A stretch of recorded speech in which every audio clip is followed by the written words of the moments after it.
Hello, everyone. My name is Karrin Mayfield Felton, and you are here with Planted LLC. You are here for a treat. In front of me across the keyboard is someone that I have known for a long time. His name is Derrick Bryant. Before we get into learning about him and celebrating fathers and men who walk the walk, y'all know what I'm about to do. I'm going to play some music curated by my partner in life, Mr. Al Felton, who makes beats. He's very talented. So this gives you a chance to groove with us. I need you to go pop a squat, get in your favorite chair, get your snack, call your friends, get your cousins, your nephews, your children, their friends, especially the male friend, right? Because we've got a black male in front of you, successful man that is going to drop some wisdom. Y'all go ahead and get that. Derrick and I are going to vibe for about 30 seconds or less. Give you some time. Get situated because you're going to want to hear what he has to say. All right. So we're just going back.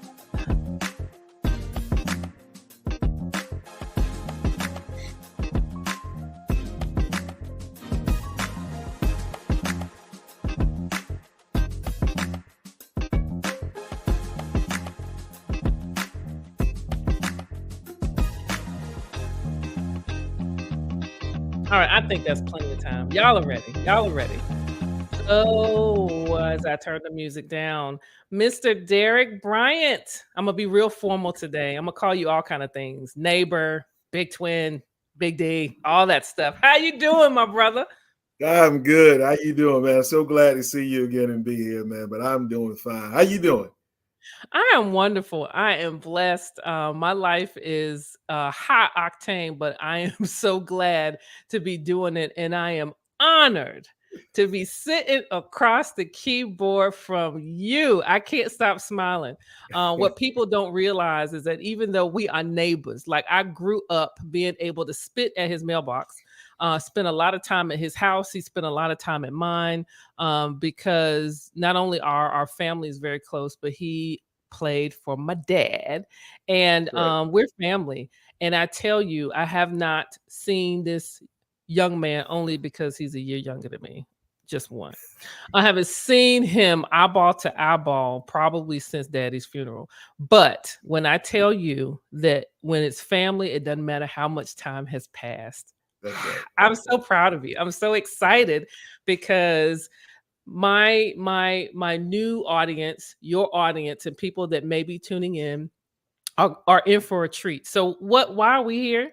We are here because I am hosting an event called Fathers and Men Who Walk the Walk. Uh, in the month of June, as most of you know, I lean forward for women and girls in STEM all the time. I'm a STEM professional. And as the owner of Planted LLC, I help early career professionals excel in STEM and in life. And so tonight, this week is about the life part. If you are interested in learning more about Planted LLC, I encourage you to visit my website, www.feetplantedllc.com, and just check out what I'm about, some of the events that I have, and just learn more. So that's it. We're not going to talk about Feet Planted anymore because we are here. We are here to honor and celebrate my dad, whose birthday was last week on June 21st, and to talk to the men that he mentored and coached, and to as well as my uncle, and just to really introduce some of you, because most of you tuning in probably know a lot about him, introduce him to you. So I'm going to put his contact card up on the screen so you understand a little bit about Derrick Bryant, aka BigTwin. So before I read your bio and talk about all the cool and great things that you've done, how does it feel to have accomplished what you've accomplished? I'm gonna ask you a question before we even get started. I mean, it's great. It's a humbling experience. I mean, it's just all the things that I've been able to do, and in the time that I've spent here back home, it's just been a blessing. It's humbling being able to work with kids and tomorrow's youth, and to influence them the way I have and that I can each and every day is something that I don't take for granted. And I love it each and every day. That's awesome. That's awesome. See, y'all, I told y'all you're in for a treat. So without further ado, I'm about to just acquaint you further with Mr. Derrick Bryant. He's a former basketball player, which is probably not true. You probably still got some hops. Probably moving maybe a little slowly. No, I don't believe that. I don't believe that. But anyway, former basketball player, played college basketball for the Norfolk State University, my That's right. alma That's mater, right. before playing professionally in Europe and South America for 10 years. You attended John F. Kennedy High School in Suffolk, same as me, before going to Lakeland High School in 1990 when they built the two new schools. As a high school senior, Derrick Bryant was an all-state selection and averaged 22.1 points, 12.3 rebounds, and 5.1 assists for Nansemond River High School, where my father coached, leading them to a 27-1 record and the state group AA championship. It also says that you initially went to Bucknell in Pennsylvania, where you didn't stay long because you came back to your roots, the green and gold, That's and right. played That's from right. 1992 to 96. I had the pleasure of having a front row seat of this amazing human in high school and in college, which was a treat. You played there and finished 10th on the Spartans' all-time scoring list, 1,710 points, and 6th in rebounds, 1,034, leading Norfolk State University to the Division II Elite Eight in 1994 and the Final Four in 1995. Following his basketball career, Bryant went back to school to receive his teaching license and did so in teaching for another 10 years, computers and technology, which is quite cool, and has been the principal at Kings Fork High School since 2019. Your education, I'm just going to read that again because I love bragging on my educated brown men. Norfolk State University, BA in Business Management. Regent University, MA, Educational Leadership. And Ashford University, MA, which is a master's, for those of you out there that don't know, in Teacher Leadership. Folks, I introduced to you Mr. Derrick Bryant. I keep saying I need an applause button, but I'll be your button today. I'll be your button today. So there's a lot of things that I read about you. And as a engineer, as a technical person, I love data. I love metrics. The game of basketball is full of numbers. And my goodness, the numbers that I just read for you are in the thousands. You are humble. I know that there's more to you than what's Googleable, than what is out there, more than any stat that could ever be curated for any athlete. You are, again, an amazing human because I happen to know you. So without further ado, I just want to turn it over to you because I've been talking a lot. Talk to us about how this is a broad question, but how did you begin to get on this journey athletically? Where did it start? And it just my uncles, my mom, my dad, everybody in my family were, we all participated in sports. And like you said a little earlier, it helped that coach stayed two houses down. That he saw me coming and doing something in the driveway that wasn't right. He came over and he corrected it really quickly. So it was just, when you were young and growing up back then, everybody played something. Everybody did something outside. So, we were made to go outside and do those type things. So I got out there and basketball and football just happened to be my thing. The unfortunate thing about football I like is that I always was too overweight to play. So I couldn't play football. So I leaned more towards basketball. And as I grew, family friends, we need you to come over. We want your son. He's tall. He's, we could put him down there and let him do all this rebound. And I just fell in love with the sport. And back then it was always a lot of encouragement. It was encouragement coming from everywhere. People that came to the games, people at school, people at my mom, my dad's jobs, people in the neighborhood. I mean, people are always just encouraging just to keep going. So it was just something that, I just fell in love with. And luckily for me, I stuck with it. And it showed me a whole lot of things that I never would have seen without basketball, and definitely without the coach, without May helping me out. I mean, coach was just that guy that just made guys believe that, whatever they wanted to do, however they wanted to do it, that they could. And he was just that mentor and that guy for me to just made me think that I was much better than I probably was at the time. But, he was just that, just inspiring like that. So with all of those things kind of molded up into one thing, I just stuck with it, and it showed me the world, literally. It definitely did. So if I pause or if there's a delay, it's me trying to hit a button so that I can join in and just tell you how great you are in your accolades. So I'm gonna take notes. So if you see me looking down, folks, I take notes because they talk about great things. So speaking of your journey, I'm gonna put up some things here on the screen. So looking at the left, I got this picture from LilTwin. Somebody's trying to take something from you in this picture, and they were unsuccessful. Talk to us about this game. Do you remember it? Just like yesterday, this was actually the state final game in Charlottesville, played on the campus of University of Virginia. And we played against Northside High School, which we won. Clearly, I mean, we won the state championship that year. But just me going up for a rebound, somebody trying to get it to me, and if you, of course, you knew your dad like I knew your dad, and I better make sure that I got two hands on that ball when I'm bringing it down. So if you notice, that's exactly what I'm doing. But just another time that we just bought some guys at Suffolk and put us on a platform and just had us go out there and play to all of our strengths, and you just see it all coming together. That's a great picture. It brings back a lot of memories there. Memories for you. I love the two-hand thing because that was so I went to your practices. That was getting off of school, and we were with dad mostly. I know I definitely was watching the practice. So I heard the constant drills and the fussing, and the two hands on the ball was a big one. And so That's right. it is, I don't like to use this word too often, but it's prophetic just based on what you just said, that this picture has you executing exactly what I know dad taught you. And as I've stated in other conversations, my mom and my family, we traveled everywhere there was a ball bounce, we pretty much were there.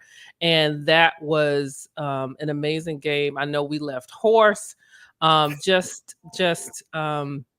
It was just wonderful growing up and watching competitive sports, and just understanding what a win meant, what a loss meant, watching you all handle losses, because you lost some Yeah. games too. I remember those long rides Yep. home. Yep. Some tears were shed, some That's right. some words were said.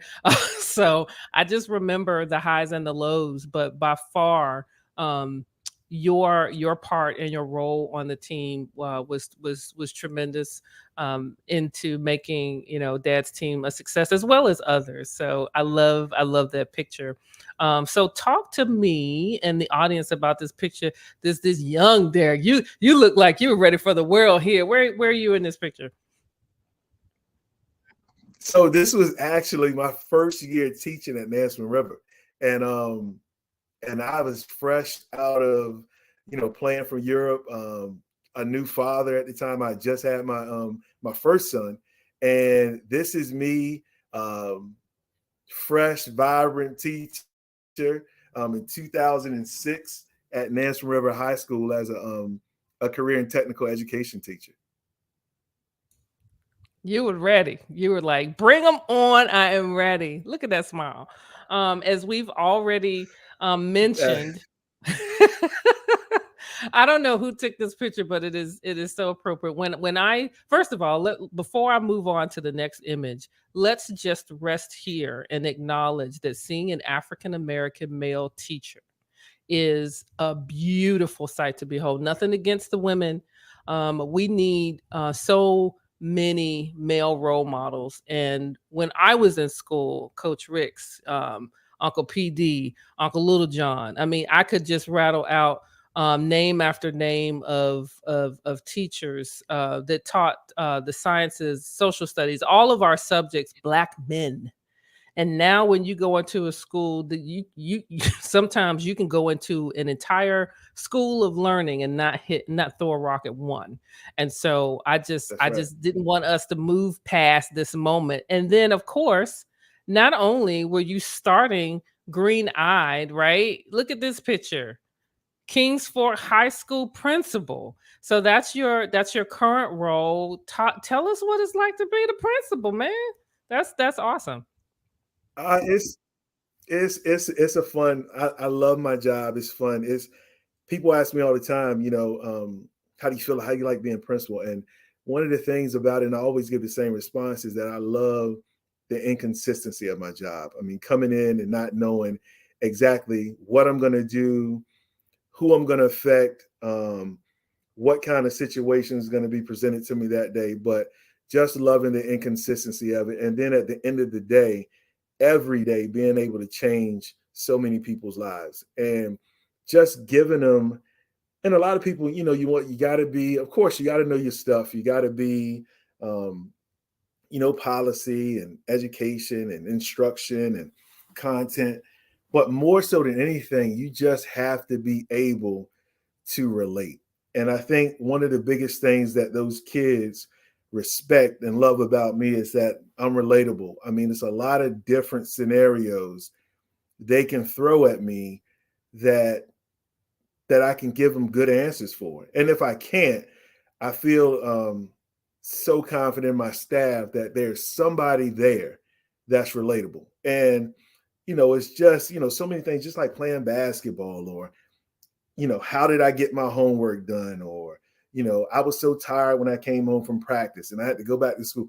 All of those experiences, I give those kids each and every time they come in there to see me and they got a problem or they got a question or they don't really feel like going on or they don't know how they're going to get to that next day.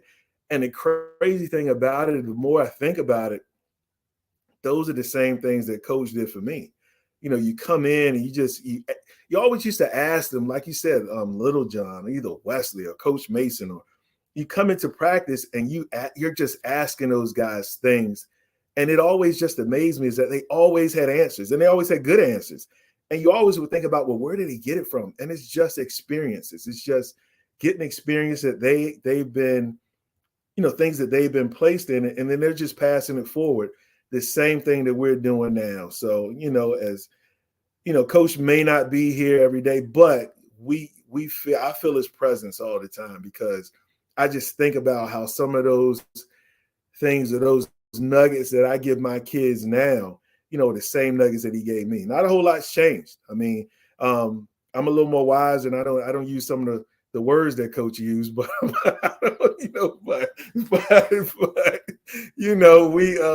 but I think about him all the time, and just it's funny because I do find myself, not just Coach Mayfield, but my coach at Norfolk State, Coach Bernard, just how they would respond to things, how they would answer things. And I found myself just kind of reaching for them to give that same advice that I knew they would have gave me back in the day.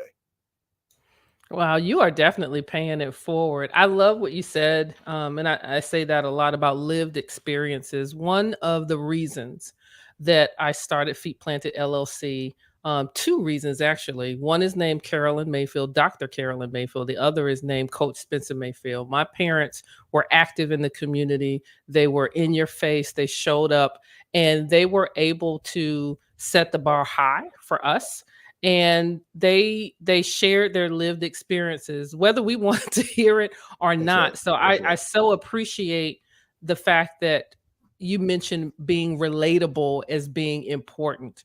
um I want to you're already answering some of my questions. I just love where you're going, but I want to back up just a little bit because I didn't ask you what Okay. position you played. What was your position? Well, I mean, I played small forward for coach, Hmm. small forward there and small forward in college. And then once I got overseas, I pushed out to the guard position. But those are my Amen. positions when I played for him.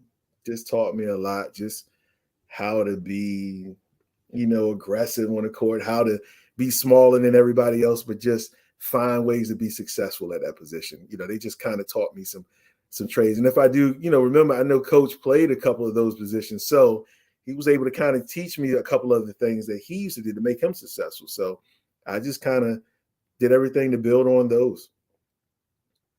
Oh, that's good. That's good. Those and having someone there that's been there and done that and can help you and guide you along the way. So uh, not taking anything away from any of my father's other players. I mean, he was proud of all of you, and I want that to be said because there's only 5 of you that I'm talking to for this particular moment. But let me tell you, talking to the green button out there, if you ever put on a uniform for Coach Spencer Mayfield Jr., he considered you his son.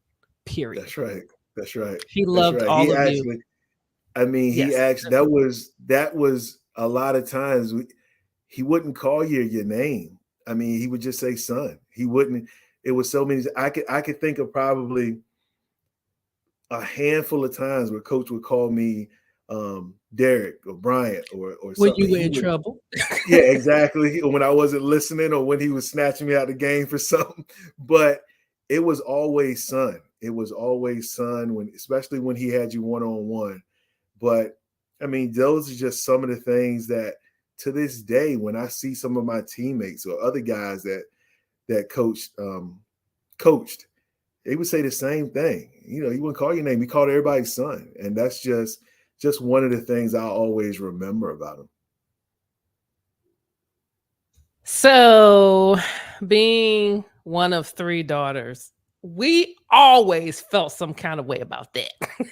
But let me tell you that as we matured and as we grew older, we recognized that half of Suffolk literally were our brothers, right? Um, and for those of you that may not know me, Derrick, know anything about Suffolk or know anything about my dad, the blessing of having all girls, a coach who was a man's man and played multiple sports, had all girls, and each of us were athletically inclined in different ways, but none of us. I think Kelly was the only one, my younger sister, that played a competitive sport. She played baseball when she was at Lakeland. But my point is that him just leaning forward and having this adoptive spirit towards other people's children is something that is ingrained into us as well as you all. Of the 3 of us, we're lean heavy with students. Both Karina and Kelly are academics and educators in public school and at the academic level. I don't teach, but again, I consider my extension to be Feet Planted LLC, right? So he's left a mark on all of us as well as you. One of the things I loved about what I saw happen. So you all have to remember, I'm a daddy's girl in the bleachers watching my dad coach, and people used to ask me, "Don't you get bored?" Absolutely not. One, because let's just be real, y'all. These are some handsome brothers right here. Other than you and LilTwin, y'all were literally my brothers. But come on, your dad was the head basketball coach, so I enjoyed practice. But I also had the opportunity to see how he pulled the team together. And there were some days that you all didn't agree, that things didn't go right, because of course we heard that on the way home. But talk to the audience about what it was like to grow and mature from high school even to college, on to playing pro ball in Europe, being on a team, because you had multiple teams in different situations. Just share a little bit of your experience. Sure. So, I one of the things with me, I've been influenced heavily by coaches, whether it's when I was playing, either when I was coaching. I know one of my teammates, Coach Frankie Chatman, who I think you interviewed as well. He, if it's just how you just watch people do certain things, and coaches are just like especially in the education world, I come across a lot of doctors. And one of the things that I always say is that when I know someone has coached something, me calling them coach is just like, calling a doctor's name out, because I feel like they have to be artists. They have to be masters of their craft. And I relate it always to the classroom. Coaches have to do a job of putting people in situations or places on a court, places on a field where they're going to be able to utilize their strengths. And coach was just masterful at doing that. He's just, he knew I couldn't shoot the ball well, but he put me close to the basket and ran things about it. He knew Coach Chatman was a ball handler, so he kept him out front, and he was super smart. So he kept him in charge of running the team when he came in. My brother was a shooter, so he placed him in situations where he could shoot. And it was the same thing in college when I played for Coach Mike Bernard. It was the same thing when I got to Europe. And just those lessons of him just always placing us in situations for us to be successful, they were big. So people didn't understand how he could get probably some of the roughest, toughest, craziest guys in the building for at least 32 minutes in a basketball game to all be on the same page. And that's solely because he was able to place us in situations where we could be successful. And a lot of times I relate that to teachers in the classroom. We have to put kids in the same situations. We can't always teach kids how we want to teach, but instead we have to get to their level and teach them how they're willing to learn. So I think that was one of the things that has just kind of followed me, just some of those life lessons, and just trying to place my staff in situations where I know they can be successful by utilizing their strengths while we're working on those weaknesses. And that's the same thing that a coach did. That's the same thing Coach Mayfield did. And he had a group of guys that just believed that what he said was going to be true. I mean, Coach could tell us the sky was red and we'd go into biology class and argue it, so it was just those things and that confidence and that faith that we had in him that just kind of gave me respect for all of the coaches that I would play for and that I would also coach with. I knew that what they did was a very difficult job. Once I got to the coaching side of things and once I got to Europe and I really couldn't understand things, your dad and my other coaches were smart enough to instill in me that that's the coach. You need to listen.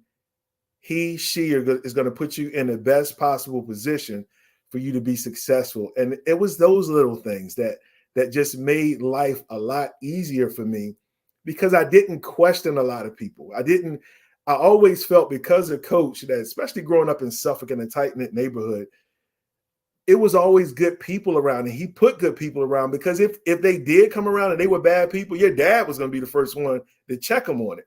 And like, he was going to be the first one to check them. And when you felt that security, especially from like a Black male helping you out and just knowing that they always had your best interest in mind, it made it easier to trust people in those same positions later on. So it was always easier for me to trust and believe in people once I found out that they had their best interest in mind, just solely because of the things and the experiences from your dad. Wow, you are you're speaking directly to my heart. One of the things I'm going to work very hard. I keep saying it to not get emotional, but I think it's okay. At Dad's homegoing service is when I got up to speak. The one thing I wanted people to know is that Dad helped me to believe that I could do anything. And nowadays, I hear people saying, we wanna manage expectations. We wanna, you can't do anything. When I tell you that close-knit community, that security, um, Frankie and I talked about it being potentially old school, like our behavior. And Melvin and I talk, regularly, and we talk about the differences and the nuances of how we grew up, and kind of what we see now. And I think it's just so important. You said some really cool stuff about accessing a child's strengths and putting them in a position to where they can excel. I'm going to lean forward and say that regardless of your zip code and regardless of your economic status, if you are surrounded by people that are instilling in you core fundamental beliefs, keeping you safe, and are there for you when you need it, then you have that security and that builds confidence. And so that brings me to my next question, because you're an educator, you're a principal, and the times have changed, right? I am not a spring chicken. I fully embrace my years because I consider it a blessing. And when I talk to students, when I observe, because I watch, I go in the grocery stores now and I hear all kind of conversations. So if you ever see me in an environment, a large group of people anywhere, my husband will tell you I'm a people watcher because I enjoy observing how kids are now versus when we were young. So here's the question: what is the biggest thing that you see in the generation that we have now that you wish that you could turn around for good? Is there one thing, Wow. attribute, Wow. or multiple? Well, a couple of things I really believe that just one is just kind of the sense of entitlement. Um, a lot of times from kids. I love the I will say that I love the confidence that kids have now, but I think sometimes it's so easy to forget why they are able to do some of the things that they do, and where that those opportunities have come from, and what people have had to go through in order for things for them to have are here. And then the other thing, and I just want to say this to parents, um, so many times I feel as though parents don't believe that they're enough. No, parents, you are sufficient. You are sufficient. It's the things that you. A lot of times we want the best for our kids, and I really truly believe also that this generation is much smarter than we are. We were, and we could be. They have access to resources that we never had, and I think sometimes that gives them that sense that they're smarter than parents. And I think sometimes parents succumb to this and they say, well, they're doing things that I've never done and I don't know. But parents are sufficient. It's those soft skills, it's those life skills that kids are not, they don't have right now, that I think we really, really need to hone in on. And the crazy thing about it is that's what most parents are great at. They know how to have conversations face to face. They know how to look someone dead in the eye. They know how to give a firm handshake. They know how to be loyal. They know how to speak the truth. They know how to speak their mind. And I think a lot of times we just forget to give those kids those lifelong skills now because they are so desperately needed around now. You have dropped a mouthful. First of all, I love what you said about parents. That is so true. We can. It's not easy raising children. I don't. I have bonus kids. I have one living with us right now. So this is my first time parenting full time a teenager, and oftentimes we forget that we still have value, Absolutely. despite the technology, some of the things that are different for us, and how we move and operate and communicate and do things. We still, parents, I'm gonna talk to the green button, you are still the most important thing in your child's life, regardless of your socioeconomic status. I want to take that off the table. I don't care where you grow up. You are your child's greatest resource based off of what you've lived and experienced. Please do not sell yourself short. I just love that. And in your position, I know that you interface with students as well as parents. And I have a question for you, because you brought up something that I think is important. You talked about life skills, and you mentioned, you rattled off quite a few. Name at least two or maybe one life skill that you learned that was imparted to you, that was probably one of the best skills or things that you still hold on to right now in your life as an adult. Yeah, and I'll give you one that came directly from your dad. Absolutely, something that I repeat probably once a week is kiss. And it was something that he said in practice all the time. Keep it simple, stupid. And, it was just one of those things that right now we always try to make things so complex. For example, basketball was a very, very, very, very, I mean, it was an easy game played by complicated people. And you make it more than what it has to be. And we do that so much nowadays. And I just think if we kept it simple, if we, got to the point when we talk, if we were just honest and with people all the time, then those things, I mean, things would go so much smoother. So things would turn out so much better. People would be so much happier if we would just always just keep things simple. And I think a lot of times we make things so much more difficult than what they have to be. And that's directly from Spencer Mayfield Jr. himself. I heard it all the time. I heard it all the time. And what I love is that in our household, Dad was a straight shooter. One of the things that that's in my DNA is directness. And Mm-hmm. over time, during the maturation process, I have learned, and of course, my spiritual upbringing, I have learned to do that with a lot more kindness and grace. But one of the things that I love about my dad is that he got to the point.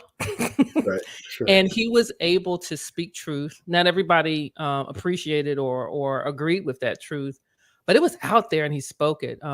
We live in a time, depending on your job, depending on where you are, especially working with children, there's a lot of diplomacy, and we can overcomplicate systems, processes, and the ultimate goal. I'm just going to leap out here and say the ultimate goal is for our children to be whole, especially our Right. Black, Indigenous, and people of color, our Black boys, our Black young men, because it's an attack on families, it's an attack on their minds. There's a lot of stuff out here that's distracting them, and men like you and Frankie and Ed and Quentin and so many others and Melvin that are out there as living examples. My Uncle Scoop, that are able to take love and just distill it down to its least common denominator, like my dad did for you and for us, and just lead with that. And I know we need more of that. And I'm so glad. City of Suffolk, I'm going to talk to you right now. You have a gym. You better treat this brother right, or you gonna deal with me. Facts.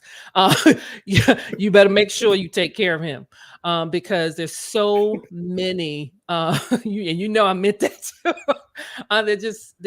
We need so much that community that we grew up in, and it just kept us. It made us secure, and it allowed us to fly and leap, not even knowing where we were going to land. And sometimes you crashed. I crashed. I mean, life was hard, but those roots allowed us to dust ourselves off and try again. So I just appreciate you for saying that.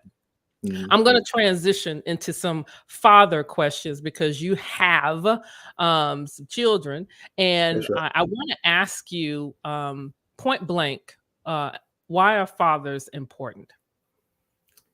We're the bad guys in the house. We keep it we keep it right where it needs to be. Especially raising two boys myself. We have to make sure that we are modeling things that our kids, especially with me two Black boys at home, we need to make sure that we're modeling those appropriate behaviors that I expect them to go out and exhibit when I'm not around. I'm not going to be around here forever. But I do want to make sure that I'm leaving a lasting impression on exactly how to do some things. I know I don't, we all make mistakes and we all don't do things right.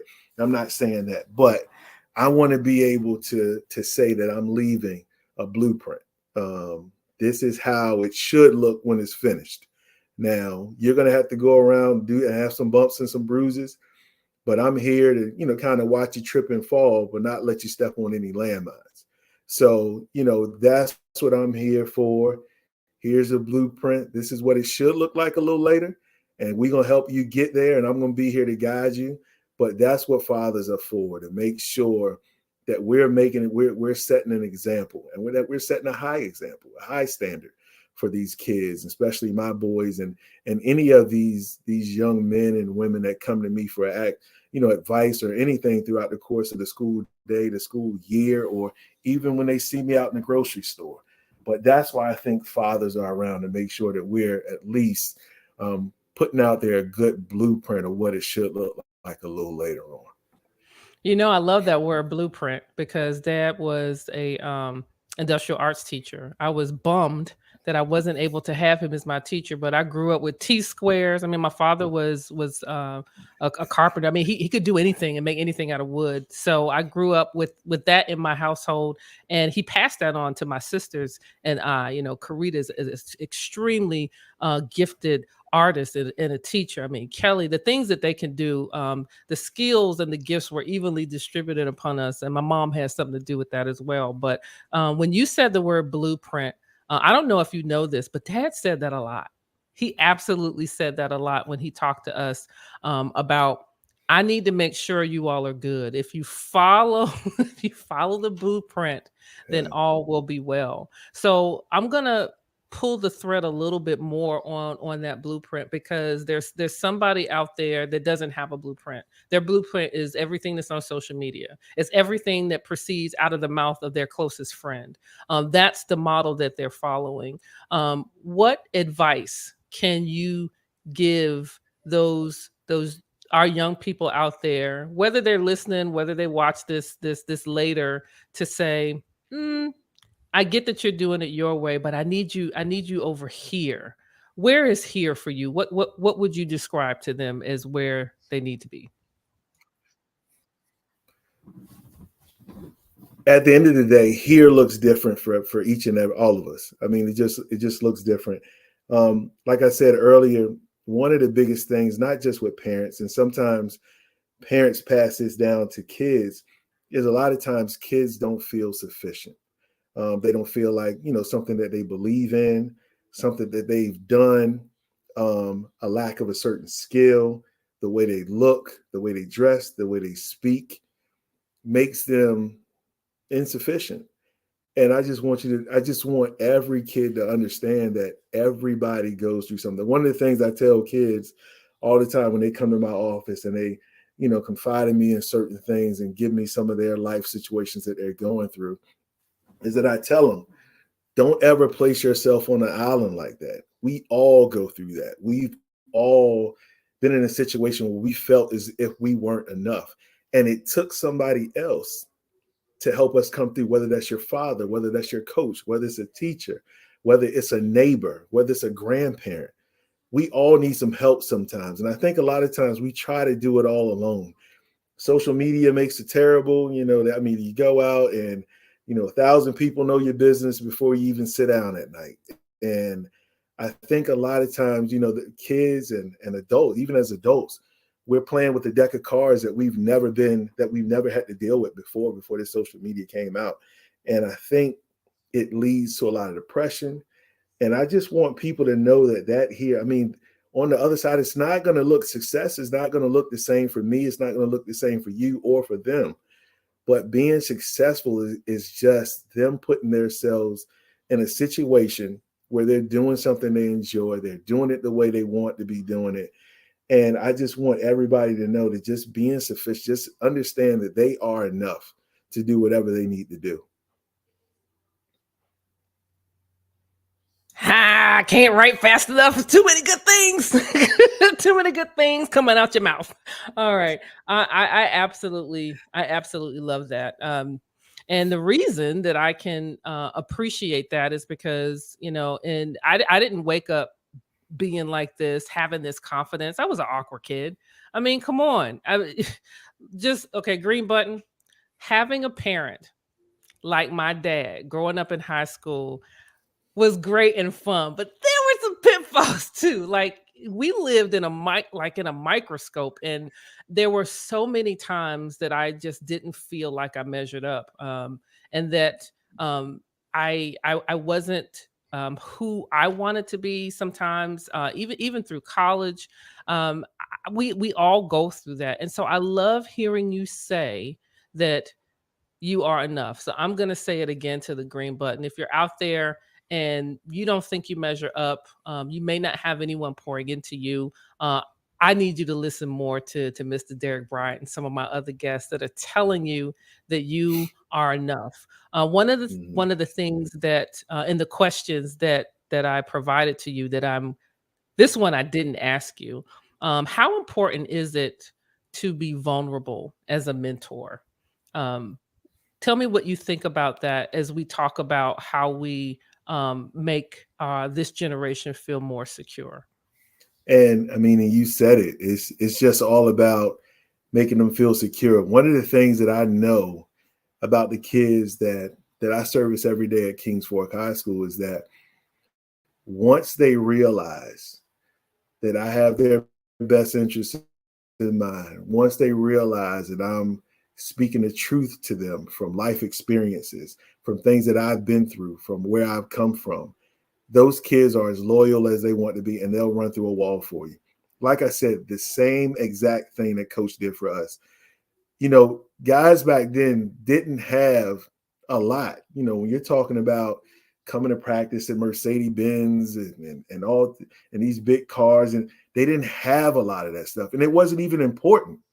And one of the things that you take from that is that they gave you what they had, and that was enough. And once you see people, especially men, black men, doing that for you, it just makes you understand that they have your best in mind. I mean, they're your best interest in mind. And when you see that, when you feel that, you just feel a sense of loyalty to you. That's I want to go back to when I said earlier about, your dad was able, and those guys that worked with him were able to get some of the most difficult kids in the building on one page.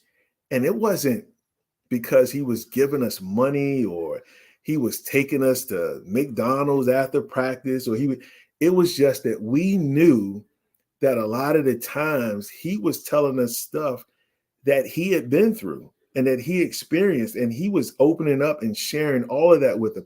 And all of them was doing that. And once you get that from somebody, once you get that from a mentor, it just makes you that more trustworthy of that individual. And I think that's what being vulnerable means to this generation. Once you do that and a kid or even another adult sees and feels that from you, then they're in a much better place. They're in a much better space. No, that's really good. I struggled personally with being vulnerable because I have a hard exterior. Wonder where I get that from. But I learned along the way that vulnerability allows us to meet people who also feel the same way. So I particularly want to talk to our younger audience and our young adults, because you can often feel like you're alone. You can often feel like they don't understand, they being us, the older folks, they Yeah. don't understand. Green button again, message. Let me tell you something. Y'all have access to more things, yes, but there's nothing that you've experienced. There are a few things, but there are very few things that you've experienced that we have not.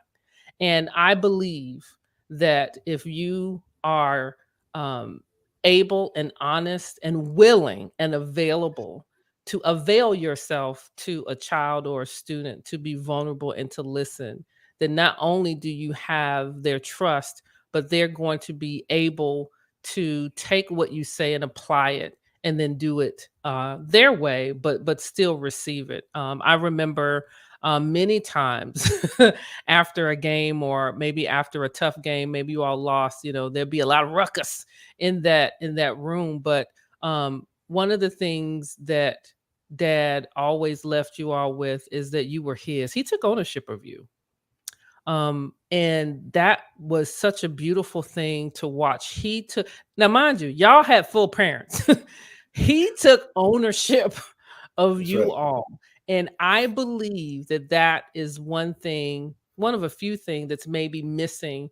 And again, the world has changed. I get it, but there's some things about how we grew up, and not just talking about you all as players, but I had girlfriends, I had friends that were over the house, cheerleaders. I don't want to name names because I'm gonna leave somebody out, but you all know who you are. We all grew up together, and he took ownership of them too.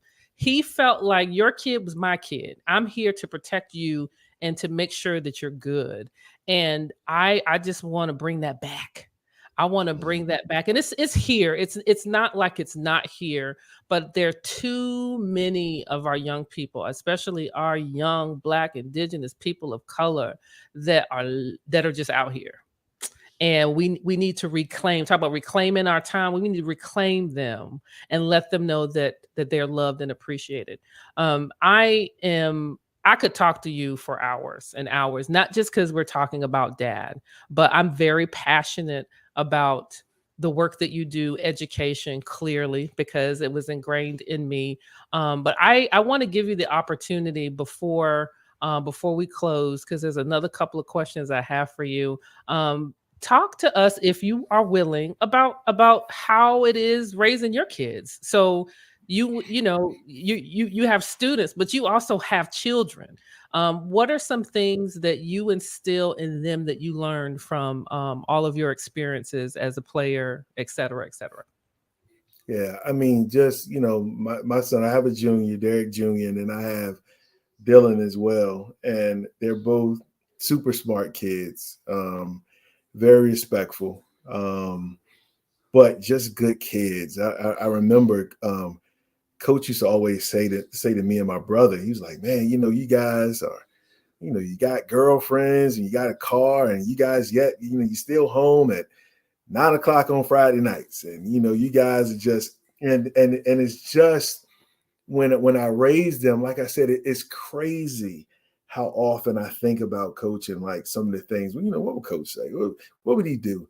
And when I'm raising those kids, when I'm raising my boys, a lot of times it's just coach. It's my dad. It's his father. Like, what type of things would they have told me back then? And it's just surreal to think about how many situations where I've just kind of called on um, them without them knowing it, and just, what would you guys say? Kind of give me the words to go in here and address this girlfriend for the first time, or this self doubt for the first time, or what you asking me for how much money to go out? Like, what would what would all of these things that and decisions and choices that I have to make as a father, all has come from the experience and some of the things that have been instilled in me by your dad and of course my dad.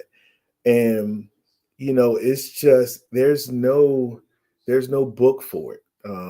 Just like there's nothing where I can go and Google to say, how do I fix this? My son is hurt today. He's crying, and what do I do to make him feel better? But it's just leaning on those experiences that you have had growing up and the people that have come and played a part in your life to help you make some of those tough decisions. And at the end of the day, sometimes we get it right most of the times, but then there's sometimes that we got to kind of get back to the drawing board. But I think all in all, the foundation was built from a very good place when it comes to me. And I think that I can give them some of the best advice, um, and some of that same advice that your dad and my dad would have given me as well. Yeah, it's truly a blessing. There's not a day that goes by that I don't think about some story, because dad has some stories, um, or some something that he said. And one of the things about being a daddy's girl is that he saw a lot of me in him in some ways, and he would just say, "Hold on." He had to pull me back quite a few times, even as an adult, to just say, all right. And sometimes I'm like, you're talking to me like a player. I can hear it. um, but that was just because he knew me and he understood some of my nuances. And even now that he's not physically here, he's here and here, I'll be on the job. I'll be honestly ready to to maybe not use some words that are positive in a situation, and I'll just think it's just like, nope. One of dad's things was never let them see you sweat. No, you don't have to go Right. there. You don't have to go there. Just some of those tools. So I know your sons are very blessed. I know they've got good parents, good grandparents. I just have to echo. I'm talking a lot about my dad. My mom was obviously very very pivotal. I've said that many times on my platform in my life, and so were your parents. Y'all, community is so important. Community is so important. If anything was off, or if I needed anything, I just had to hop and skip 2 houses down. And there were Miss Vivian and Reginald there to help straighten this out. So I am appreciative of you, your family, and the legacy that you're leaving, the legacy that you're building one child at a time, to include your own. I think it's a beautiful thing, and I know you know how dad felt about you. He is absolutely proud. Absolutely proud. We all are. So I could talk to you for real, for forever. But we're gonna wrap this up. First of all, thank you so much for taking the time out of your day to come talk to us, to allow me to peel back the curtain about who you are, not just your accolades, but the man that you are. I love the fact, folks, that you are having a front row seat at some amazing Black men, how they lead, how they are educated, and how they are making a difference in their community. So before I put your contact information up, I always give my guests the last word. What statement would you like to leave with us today? Just first, I like to say, I appreciate the opportunity. Anytime, I'm able to go back and make sure that I can um, pay homage to some of the great men that have played a part in my life, then I'm always willing to do so. Just one thing that I would leave and I would say is just like I said before, especially when we're talking to the youth, which is my passion right now, which I know that's my passion. It was basketball when I was growing up. It was, making great grades and all that stuff. But right now, my passion are the kids that we service and that we see every day. Just parents, community members, community leaders, just take the time to go out and mentor and just talk to some of the people. It's some of these young people. I think that's really what's missing. I think so many times we try to avoid them, especially if they aren't ours. And I just want to make some push that we just stop and talk to them, give them some of the knowledge that we had or that was given to us growing up. And I think, like I said, we'll find that we'll start changing these lives and some of these unfortunate behaviors that we've been seeing lately from a lot of our youth. They're looking for guidance. And unfortunately, the people that are willing to talk to them right now just aren't the right people sometimes. And I just want to make sure that give them the nuggets that were given to us.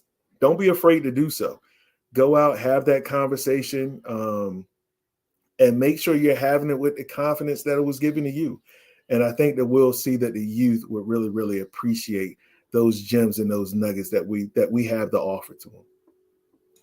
I absolutely agree. Mentorship is extremely important. So I applaud you for being a mentor. And I just want to thank you so very much for being transparent and just really dropping so much wisdom. So, for those of you that are joining us right now, you missed a lot.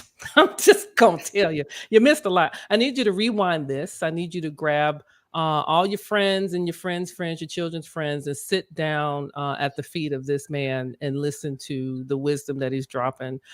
If you are interested in reaching out to him, I'm going to put his information on the screen. His email address is Derrick Bryant at spsk12.net. I'm going to spell that for you because that's how important it is that you might want to know this young man. Derrick Bryant at spsk12.net is how you can reach him. Clearly, mentorship is important. I am sure in his busy day that he will make the time to talk to you. You might even want to have him on your next platform to speak about his experiences. I'm just putting your stuff all out there. I mean, you have access to him. Reach out to him.